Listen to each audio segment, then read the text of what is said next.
remarkable event here that we're about to partake in. Greetings to all of you, distinguished guests, members of the DVA, the Veterans Taskforce, Veteran Student Services, leaders across the greater Philadelphia area, friends and families of Drexel's community, soldiers, sailors, and airmen, and Marines. Good afternoon and welcome to our modest and yet extraordinary Memorial Day primer as we honor America's fallen heroes. I am Lieutenant Colonel Lawrence F. Camacho, Professor of Military Science here at Drexel University, and I will be your Master of Ceremony this afternoon. Before we begin, I just want to highlight that the wonderful bagpipe music you heard as you were walking down this way was played by Drexel's very own John Ginty, Senior IT Business Systems Analyst, Drexel Information Resources Technology. In just a moment, the presentation of our national colors will be presented by Task Force Dragon Army ROTC. The singing of the national anthem will come from Drexel's very own, the Treble Makers. The Pledge of Allegiance will be led by Dr. Patrick Jones, Assistant Vice President for Academic Affairs Online Learning, and the invocation will be given by Reverend Lucy E. Pierre, Veterans Affairs Chaplain. Ladies and gentlemen, at this time, please rise for the presentation of the national colors and remain standing for the national anthem, the Pledge of Allegiance, and the invocation. Attention! Forward march! Left, left, right. Left, left, left. More time. March. Group. Hold. Right. Face.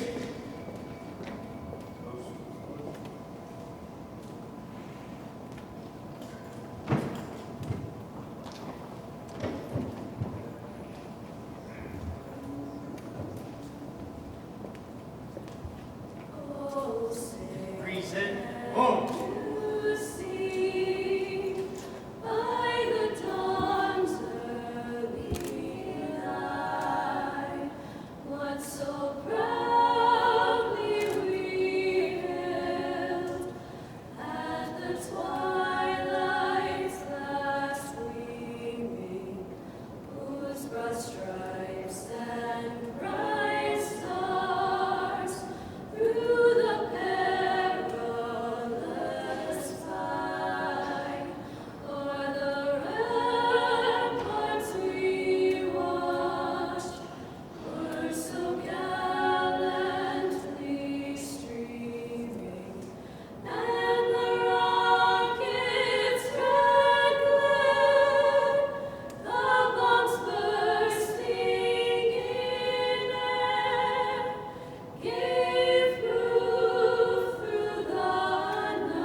One step to the rear, march.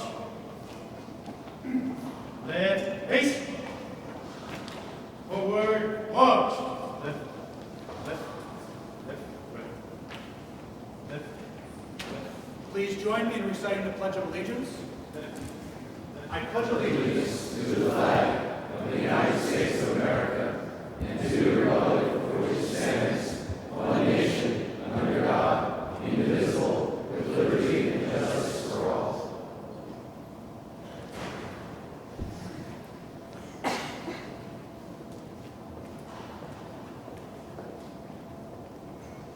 Good afternoon, everyone.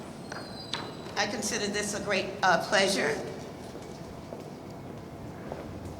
Let us pray. Would you mind joining hands for this memorial occasion? This is the day that the Lord has made. Let us rejoice and be glad in it. Let us pray. Dear Lord, our Heavenly Father, we come to set aside time to remember, honor, and rejoice for our heroes, our veterans, who have served in all wars up to now. We beseech your blessings upon all of our veterans who have sacrificed and risked their lives so that we may continue to receive all of the privileges as citizens here in America, a free country. Help us to remember, lest we forget, that freedom in America is a gift at a high price that we may not take lightly or for granted. As we celebrate Memorial Day, a day of remembrance, let us take time to give a hearty thanks to all of our men and women who have served and continue to serve to preserve and protect our American freedom, all branches of the armed forces, both home and abroad.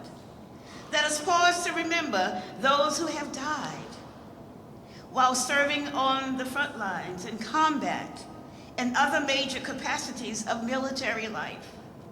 We pray that their families will find peace and comfort through their daily struggles of loss. May their souls rest in peace.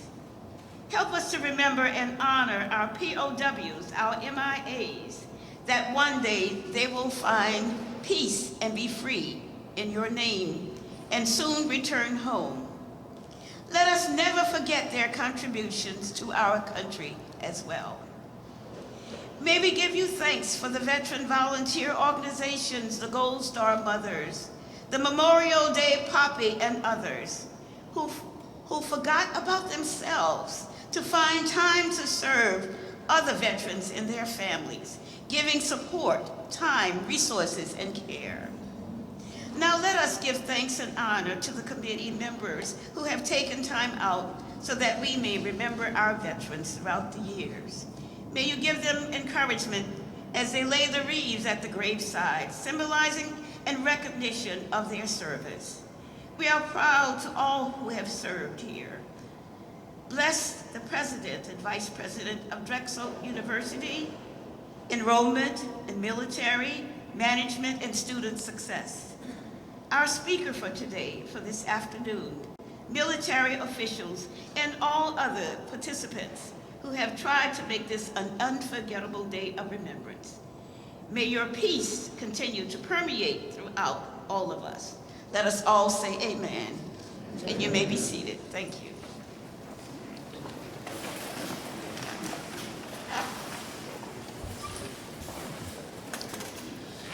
It is indeed a great privilege to be part of this magnificent group today as we gather to reflect on how we as a nation, as a community, and as associates and partners remain grateful for the liberties and freedoms that we treasure each and every day.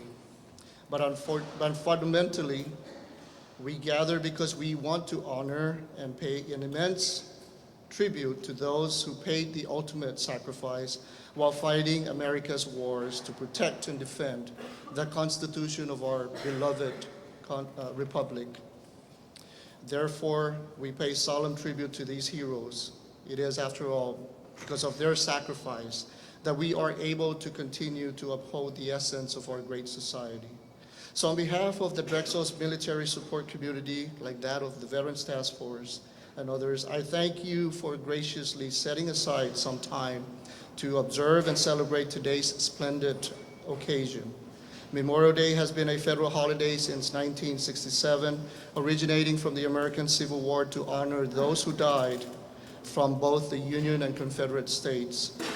Since the early 20th century, the occasion has been extended to recognize all Americans who have sacrificed their life during military conflict.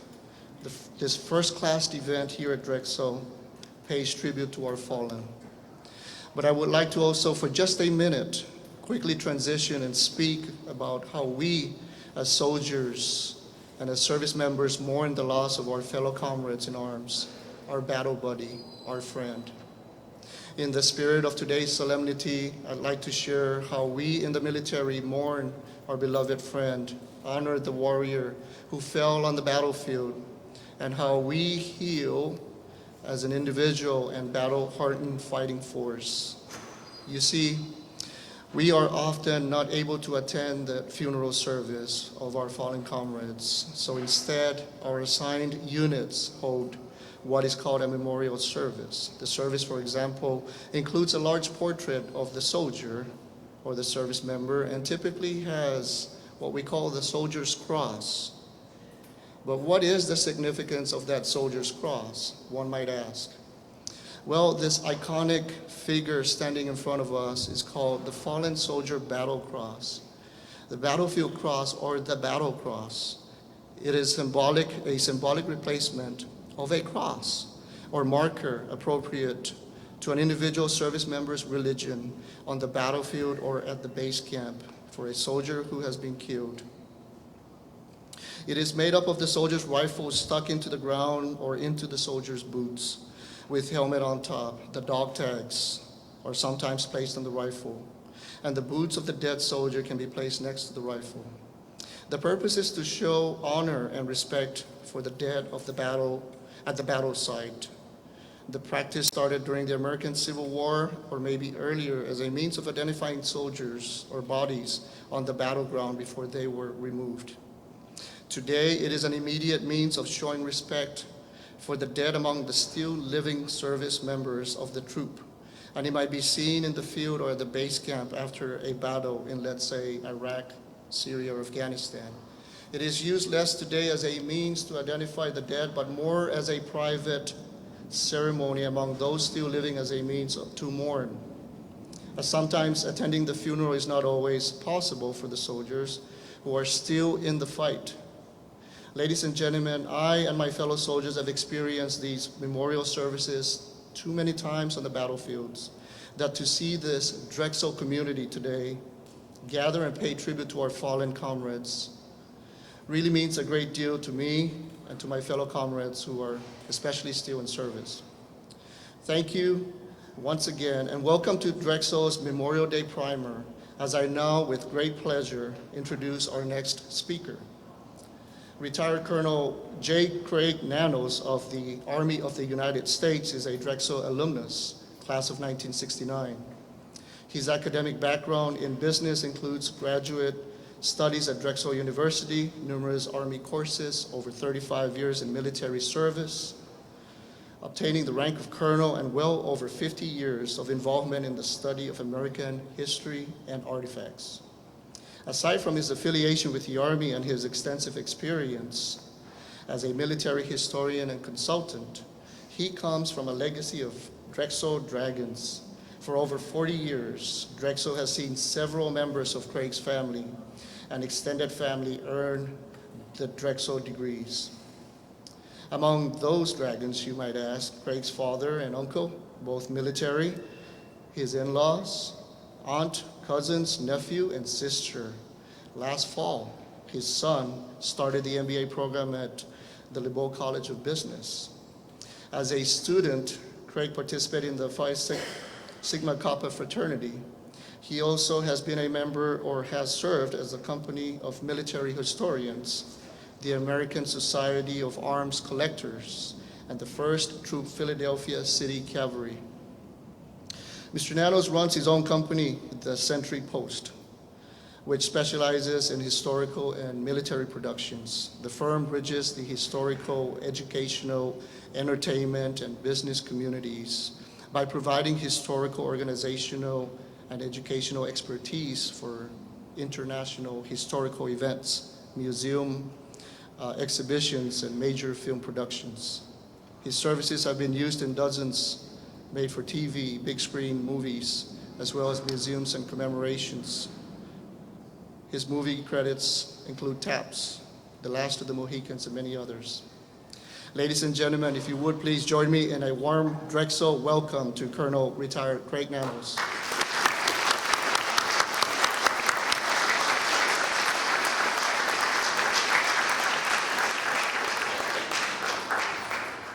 I owe more than dinner after all of that. I don't know.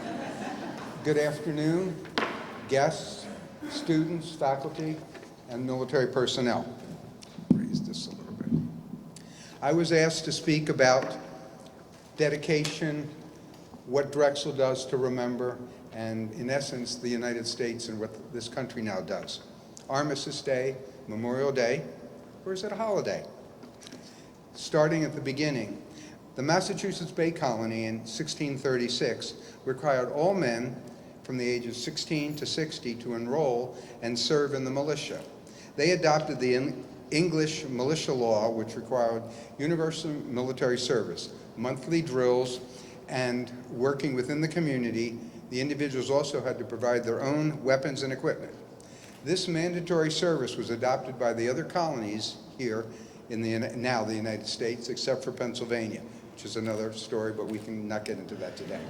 A mandatory militia service was adopted by the United States in 1792, the Militia Act, which required all men 18 to 45 to serve in the militia. This law still stands today. It's part of the Selective Service Act. Service in the militia was seen as for the common good. This initial concept was for the trained bands, not trains, but trained. In other words, skilled and trained, which were the equivalent of our 19th century uniformed militia, and this evolved into the National Guard. Being trained, not just required for service, was critical, since in the early 18th century and for years after that, there were real threats faced throughout the country, both Native Americans and European rivals.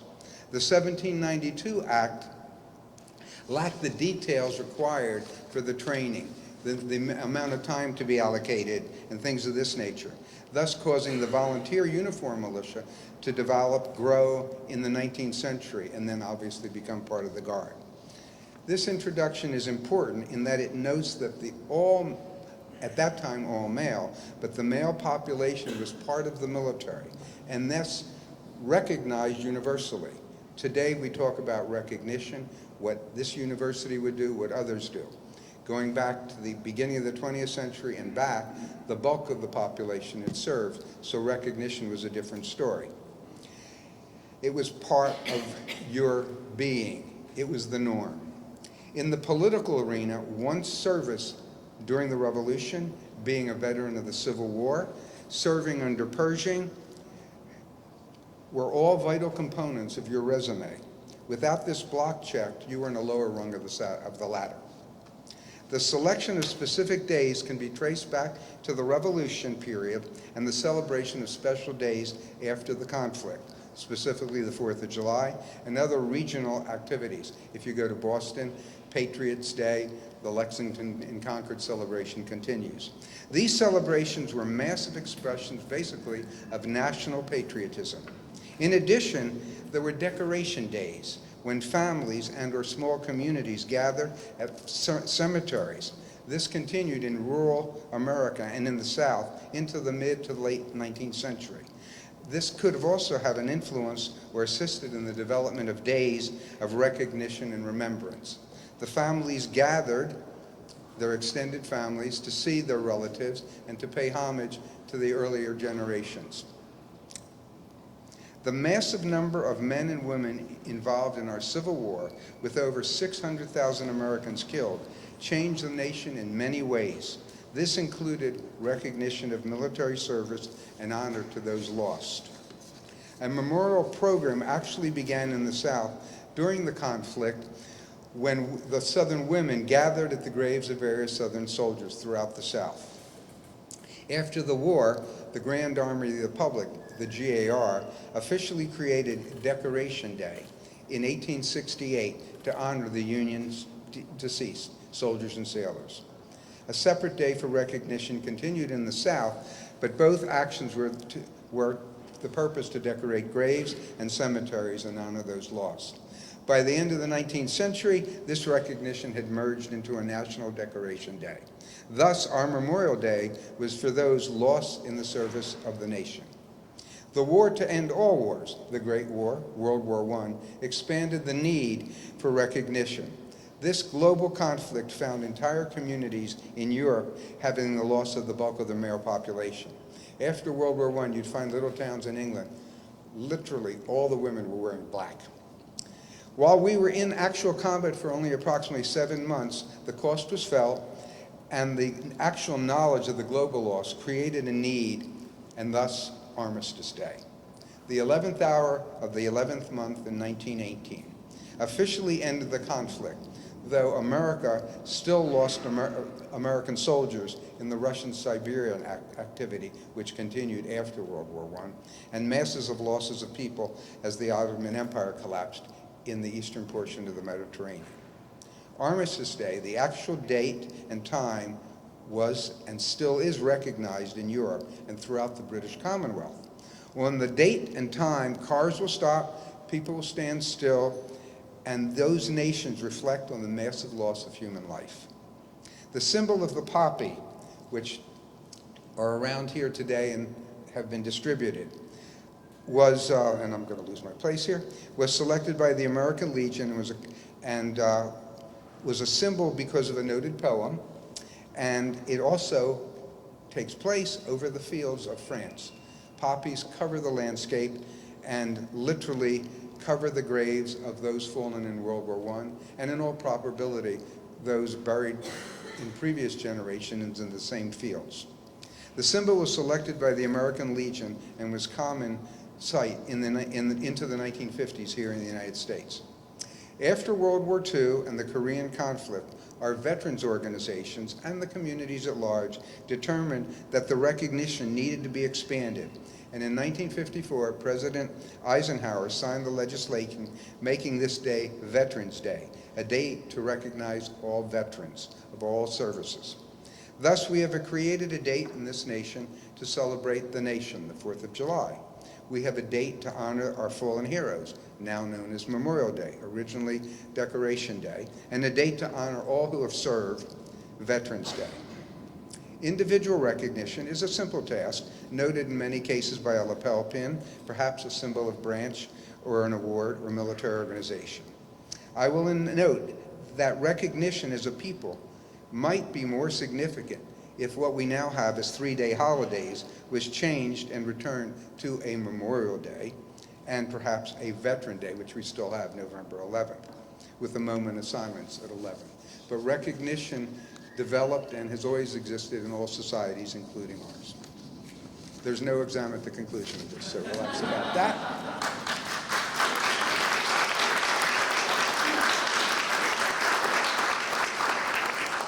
I was asked to introduce the next guest, a distinguished individual, Mr. Paul Fisher, Captain United States Marine Corps. He was born and raised in the Philadelphia area, attended St. Joseph's Preparatory School, where he graduated with honors in 1999. Paul chose the United States Naval Academy. That's a small school on a waterfront area just below Philadelphia. And upon graduation in 2003, he was commissioned as second lieutenant in the United States Marine Corps. Completing combat leadership training, he then trained at Fort Sill for training in the field artillery. His initial deployment was to Ramada, Iraq as a platoon leader during Operation Iraqi Freedom. Following this and many additional combat deployments abroad, he took his skills to the Marine Recruiting Command. Here his skills accomplishments led to additional training and the promotion to captain and battery command in a deployment to Afghanistan. His 10 years of service in the Marine Corps is recognized with numerous commendations to include the Bronze Star, the Navy Marine Commendation Medal, and other awards. After leaving the Marine Corps in 2013, he transferred his educational skills to the medical device field. Is now a regional director for Medtronic components in the Heart Valve Division. He holds a Bachelor of Science degree from the Naval Academy, a Master in Business Administration from Penn State University, and is married to Elizabeth and has 3 charming daughters, family residing in Mount Laurel, New Jersey. With that, Captain? Sure.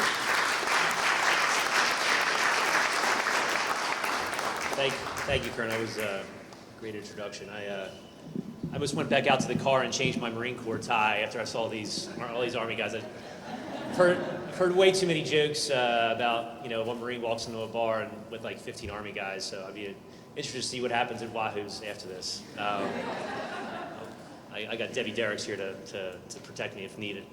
Well, first off, thanks so much. I'm absolutely honored to be here to speak to you today, especially in behalf of an initiative that I feel so strongly about on such a holiday. Speaking about Memorial Day, and I think what we're doing here with the Pennsylvania Global War on Terrorism Foundation.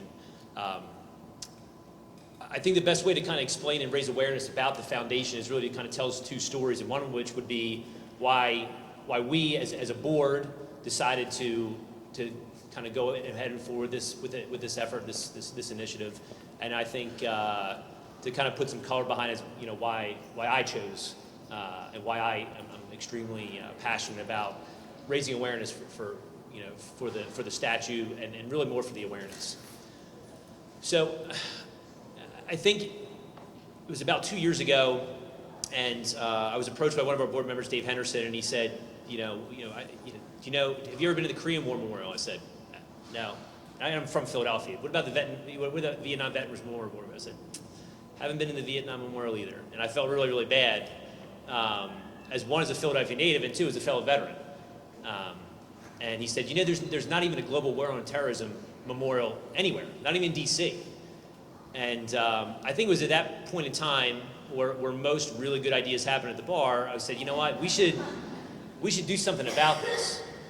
And with the help of three other board members, Brian Lentz, Judge Patrick Dugan, and Debbie Derricks, who are privileged to be here with us today, we started on this journey, which I think is going to result in something that not only, of course, individually I'd be very proud of, but I think it's something that the state of Pennsylvania will be extremely proud of.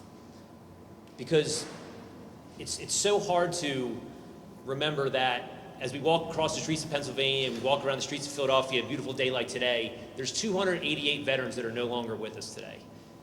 And not only that, there's a war that's still going on, that has not ceased. And there's a lot of men and women that have given the ultimate sacrifice and continue to still do that today without a lot of, there might be some spiritual and emotional remembrance, but not physical remembrance of exactly what sacrifices really happened in these last 16 years. So the board, when we got together, obviously, raising awareness, building funds, but I can tell you that the encouragement and the support we have received has been overwhelming. We're very new into this journey, but I can tell you that we're extremely excited of where this is going to go, because I would tell you, we're fueled by the energy of the families that have lost loved ones in the global war on terrorism. There's 288 all across the state of Pennsylvania, and that's why we do it. So at the end of the day, it's something that I believe that we owe to them, and I think we, as a state, and I think as a country, we owe to those that have given the ultimate sacrifice, something that they can go to and visit. And I hope in a year from now, when we have the next Drexel Memorial Day primer, perhaps it's around the GWAT Memorial statue, because again, I think that'd be very fitting for the things that as we do as a country, as a state, as people that are supportive of veterans, veteran organizations, that we can give something back to the families that's forever surviving. And really, the second piece of that story is, why am I doing it? I'm out of uniform. I grew my hair all long and shaggy, and I see these guys all squared away in uniforms and feel really bad because I'm way out of shape. And but I can tell you that this is as a fellow veteran and those that support veteran organizations, this is a lifelong mission.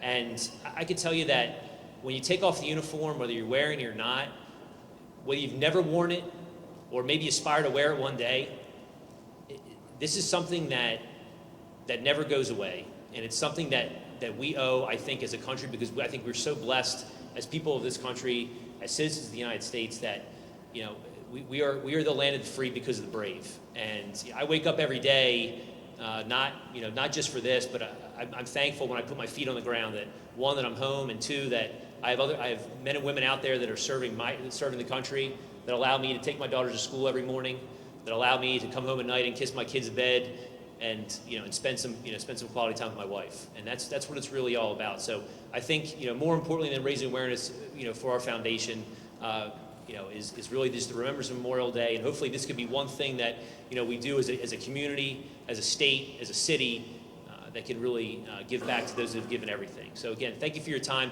We have some information in the back, and obviously there's things here. And again, thank you so much for having me. Hopefully this is, the awareness is built around this, and anything that I can do to give back to you guys for allowing me to speak here today, I definitely will. So thank you so much.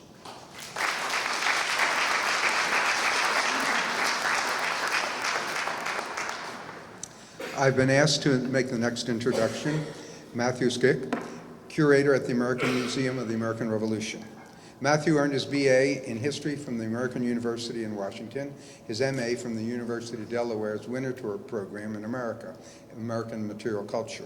I can personally attest that he's accomplished an amount of deep research and conclusive information compiled and presented in writing on the importance of the Philadelphia region in arms production during and after the American Revolution, and as a bastion of the military industry. He recently began his museum career involved in the preparation, planning, and installation of many of the exhibits and the collection materials in the new museum telling the story of the American Revolution. Without further ado, Matt.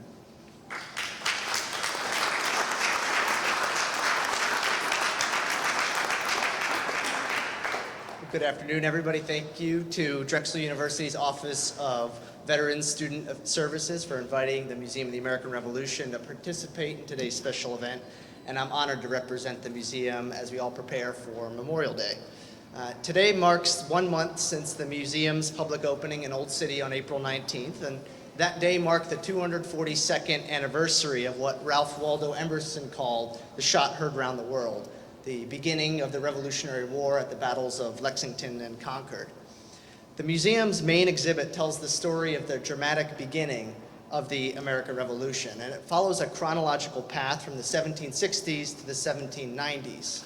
Visitors can explore the roots of the colonial conflict with Great Britain, 8 long years of war, and the first few decades of the United States, and when it existed as a new independent nation. Of the nearly 450 historical objects on display, approximately half come from the museum's own collection of 3,000 artifacts. Other pieces have been loaned from fellow institutions and private collections. And the museum's partners include the Philadelphia History Museum, Colonial Williamsburg, Historic Deerfield, the Concord Museum, and the New York Historical Society. And these institutions have helped bring together some of the most significant material culture from the era ever assembled for public view under one roof. And generous private collectors have also provided rare items for exhibition, many of them for the first time. Highlights include muskets, swords, and clothing used by American soldiers, pieces of the gilt-lead statue of King George III torn down from its pedestal at the Bowling Green in New York City on July 9, 1776, and a piece of the North Bridge at Concord, site of the shot heard round the world.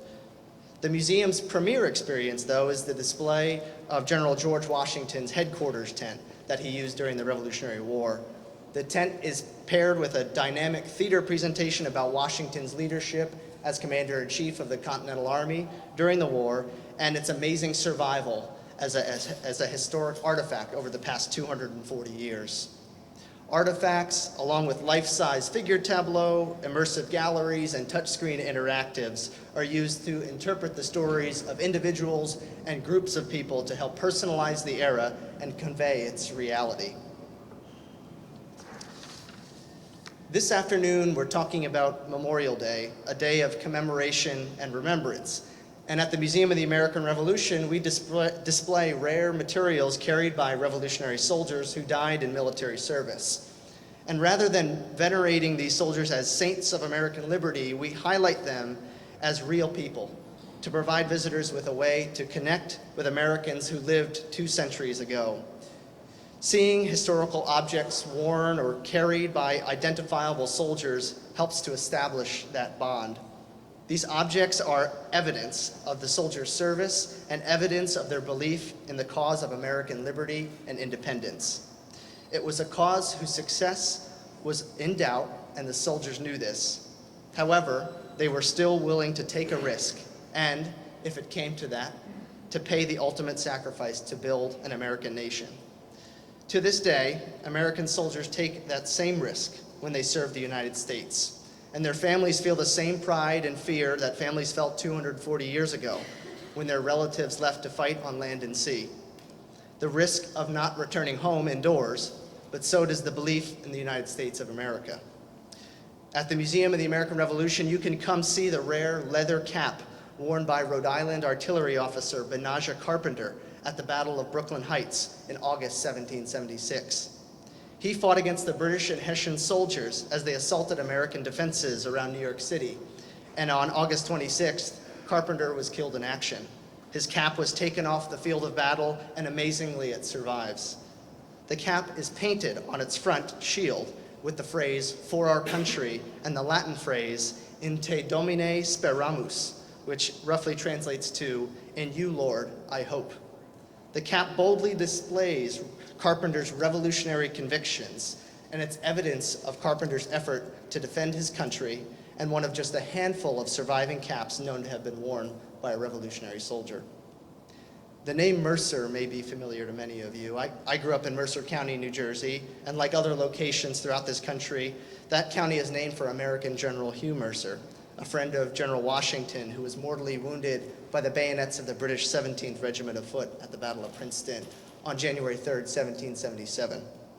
Mercer died days later and became heralded as a martyr of the Revolution. As Mercer's body was brought to Philadelphia and laid in state in the city tavern, the publisher of the Pennsylvania Evening Post declared, quote, "The uniform character, exalted abilities, and intrepidity of this illustrious officer will render his name equally dear with the liberty for which she is equally dear to America with the liberty for which she is now contending." The silver-hilted sword that Mercer carried at the battle and presented to one of his aides before he died is on display at the museum. Carpenter's cap and Mercer's sword serve as reminders of the long history of sacrifices made by American soldiers, the act we honor today and on Memorial Day. There is a strong bond between the people who lost their lives in the fight for a young nation and the American men and women of more recent conflicts who made the ultimate sacrifice. They fought and died for an idea that is plainly stated in a document from 1776. We hold these truths to be self-evident, that all men are created equal, that they are endowed by their Creator with certain unalienable rights, that among these are life, liberty, and the pursuit of happiness. Those who lost their lives on Omaha Beach or in the wheat fields of Virginia in 1864, or in the deserts of Afghanistan and Iraq, or back in 1776 at Brooklyn Heights, are all American revolutionaries. They fought and died to build and defend a country based on the idea of Republican self-government, government directed by the people. The Museum of the American Revolution is dedicated to the realization that the American Revolution is the ongoing effort to fulfill the truths stated in the Declaration of Independence. The revolution continues to this day, and I invite all of you to come to Old City, to the corner of 3rd and Chestnut Streets, to discover the story of our nation's founding and the sacrifices made to build a nation conceived in liberty. Thank you.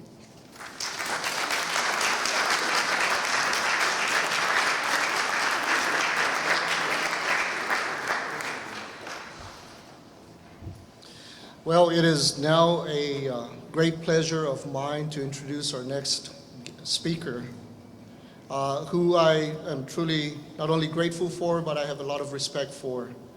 Dr. Rebecca Weidensaul is the Assistant Vice President for Student Life, Office of the Veteran Student Services. Please, a warm welcome for Dr. Weidensaul. Good afternoon. Thank you. Good afternoon. On behalf of my colleagues on the Drexel Veteran Taskforce, welcome. And a special welcome back to all our Dragon alumni. Can you just raise your hand if you're back as an alum? Welcome.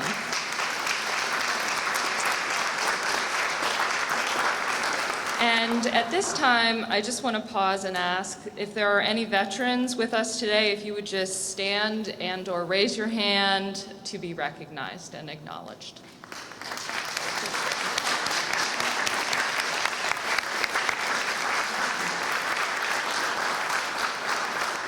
Thank you for your service and welcome.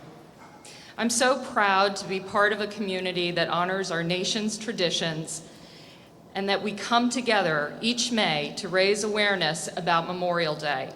I appreciate the precious time that you have made to be with us here today. Thank you all so much. In 2011, we created the DU Remembers, Will You campaign here at Drexel. I hope that you have one of our commemorative wristlets with our call to action on it, DU Remembers, Will You? It was our vision to create educational, civic, patriotic, and social opportunities for members of our campus and our community. Also to pause for our nation's patriots and to punctuate the value and the purpose behind their service to this great nation. This is our 7th annual Memorial Day primer. I hope this will become a lasting tradition because it's one of those moments that seems to touch our dragon hearts and connects our military community in a very special way. Memorial Day is an occasion of both solemn remembrance and gathering together in bridled celebration through picnics and family gatherings and also parades. We can achieve both those purposes to remember and celebrate by honoring those who were lost in battle and then also celebrating the American ideals they successfully defended. This holiday is difficult for many. Many of us have family and friends to remember at this holiday. For me personally, that includes family members who did not return from the military theaters of the American Revolution, the Civil War, World War I, and World War II. As an American, my heart goes out to our Gold Star mothers and the families who are nothing short of intrepid and remarkable. As a dragon, I remember alumnus John McGarrigle, who presided over countless military burials up until his final days, most recently. And my thoughts return, sadly, to 2012, when our Memorial Day tribute was dedicated to Navy Lieutenant Christopher Moscow, Drexel class of 2007, and Naval ROTC cadet, who was killed in the line of duty in Afghanistan that April. Drexel understood more deeply the value of our university community's humanity and the difference we can make as Chris's wife and the family joined us that day.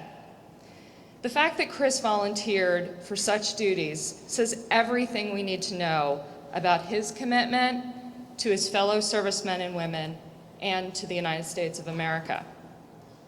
That commitment cost him his life. We must never forget. We must honor the memory of Chris and all those we hold dear. We must also be mindful of our military-affiliated students who served with women and men who did not return home with them, who are not here with them, enjoying the benefit of their educational and much-deserved benefits. Let's be mindful of what their hearts might bear. Fortunately, there is remarkable art and artists, such as Army veteran Podolefy, who helps to ensure that military service members are never forgotten through his creative and commemorative posters for those who have sacrificed their lives during Operation Enduring Freedom and Operation Iraqi Freedom. We have some of that work here with us today. Also last year, we recognized alumnus Wilma Bulkin-Siegel, who shared her portraits at last year's event. These artifacts will help us to remember exceptional people. But this year, our memorial primer is incredible and special because it raises awareness about 2 places where we can honor and remember our fallen. I want to thank all of our colleagues from the Museum of the American Revolution and the Global War on Terrorism Memorial Fund.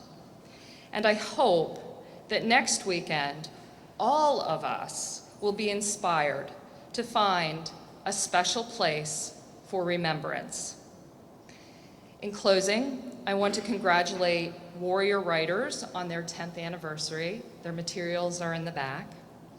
I want to acknowledge our colleagues at the Veterans Administration who have been building a great, strong relationship with our university and for all you do for veterans and their families. I'd be remiss if I did not thank our colonels, Nanos, Vincent, Jones, Camacho, for their leadership, expertise, resources, enthusiasm. Whenever we enlist them, they come. Chuck McNally, Troublemakers, John McGinty, Cadet Charno, thank you for providing us with beautiful and moving music and words. To the Delta Zeta Sisters for doing these beautiful ribbons and passing them out throughout campus. The Drexel Veterans Association has come so far under the capable leadership of their executive board and presidents. A special thanks to Chris Kruthamel for helping the DVA host today's fundraiser this afternoon. I also want to acknowledge their remarkable advisor, Chris Young. How fortunate we are to call him colleague. The raffle deploys sharply at 6 p.m. over at Wahoo's. I hope to see you there. Finally, a salute to the members of the Veterans Taskforce, the Colleague Resource Group, the Advising Council, and the Veterans Alumni Network, as well as my co-pilot, Morgan Williams. I would like to ask them to stand and raise their hand at this time.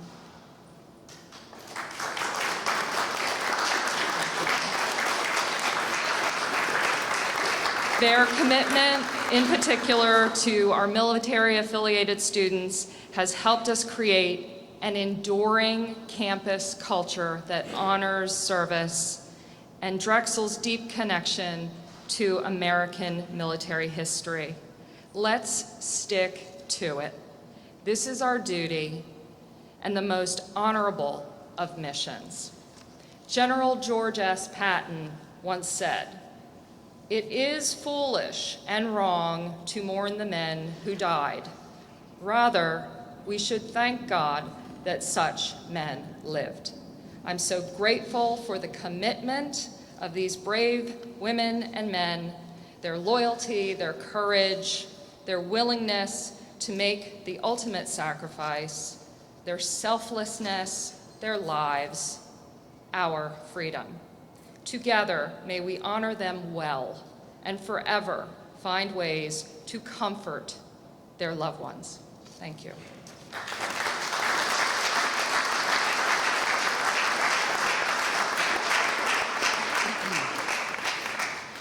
And it is at this time that I would like to call on our next guest speaker for the Memorial Day Poppy tradition in Flanders Fields. Chuck McNally, the Assistant Dean, College of Arts and Sciences, co-chair of the Student Veteran Advising Council and United States Army Reserve veteran. Would you please come?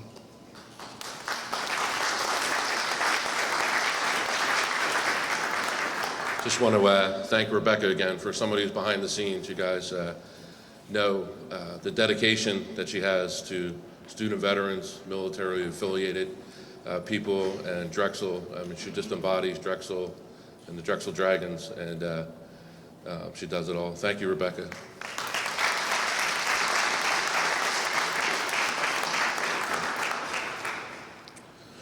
In Flanders Fields by Lieutenant Colonel John McCrae, Medical Officer, 1st Brigade, Canadian Field Artillery, May 1915.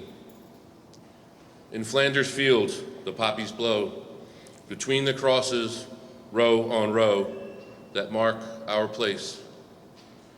And in the sky, the larks still bravely sing, scarcely heard amid the guns below, we are the dead. Short days ago, we lived, felt dawn, saw sunset glow, loved and were loved, and now we lie in Flanders fields. Take up our quarrel with the foe. To you from failing hands we throw the torch. Be yours to hold it high. If ye break faith with us who die, we shall not sleep, though poppies grow in Flanders fields. Thank you.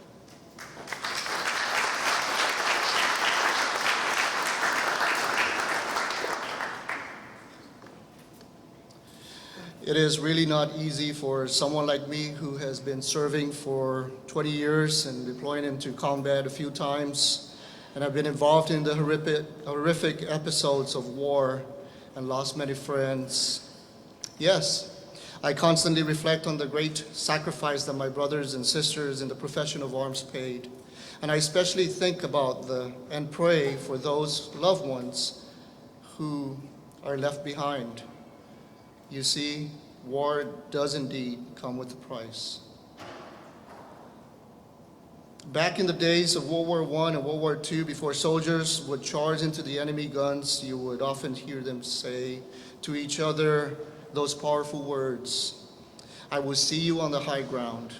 The high ground was a place you had to fight to get to, sometimes going through hell to get there. But it is just that goal that you had to reach at the end of a long struggle.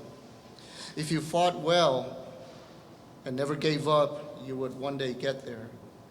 And when you did, you could take off your helmet, take a knee, drink some water, and reflect on all those things that you have gone through. Not everyone will make it up those hills on their own. Many would be wounded, and some would fall on the way up. But in the end, once the hill was taken, the rest were carried up to the top, alive, wounded, or dead. In the end, all trust that our magnificent country would bring us all home, dead or alive. With that in mind, today we pay a special tribute to Drexel's fallen, like that of Donald Mensil, who was a Drexel ROTC commissioned lieutenant class of 1967 who died in 1969 from wounds sustained in Vietnam. Or more recently, as already alluded to, Christopher Moskow, a 28-year-old U.S. Navy lieutenant who was killed in Afghanistan on April 26, 2012. Moskow graduated in 2007 with a bachelor's degree in commerce and engineering from Drexel's Liberal College of Business. So to stay the course on our Drexel tribute in this primer to our fallen Drexel Dragons, I once again ask that we take solace in the wonderful words of our 23rd president, Benjamin Harrison, and I love these words. And he says, "I have never been able to think of the day as one of mourning. I have never quite been able to feel that half-masted flags were appropriate on Decoration Day. I have rather felt that the flag should be at the peak, because those whose dying we commemorate rejoiced in seeing it where their valor placed it. We honor them in a joyous, thankful, triumphant commemoration of what they did." End quote. Ladies and gentlemen, in a moment, U.S. Army Cadet Thomas Charno will pay taps. And while the somber tunes of the trumpet plays, I just want to remember our beloved fallen comrades, just like Drexel remembers them, with a moment of silence and a salute to reflect on them as those trained and courageous warriors who paid the ultimate sacrifice.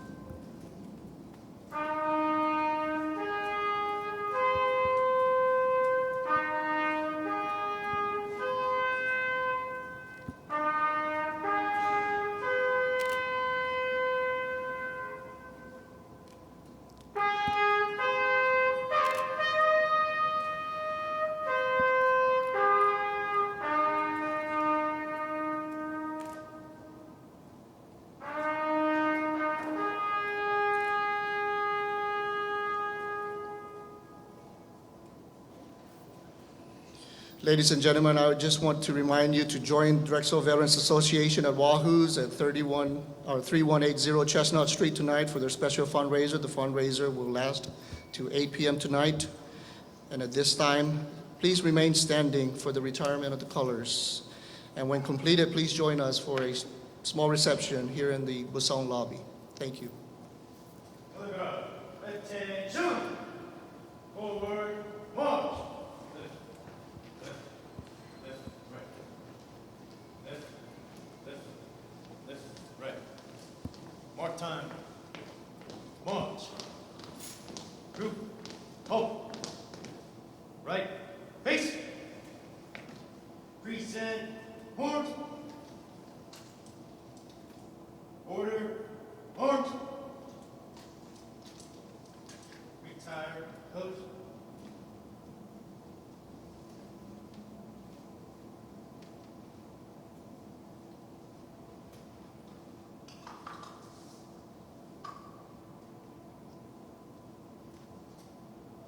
One step to the rear, march. Left, face. Forward, march. Left, right.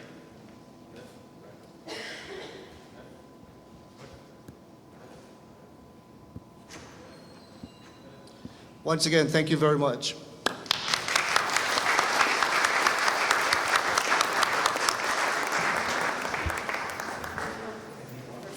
Great job. Hold on.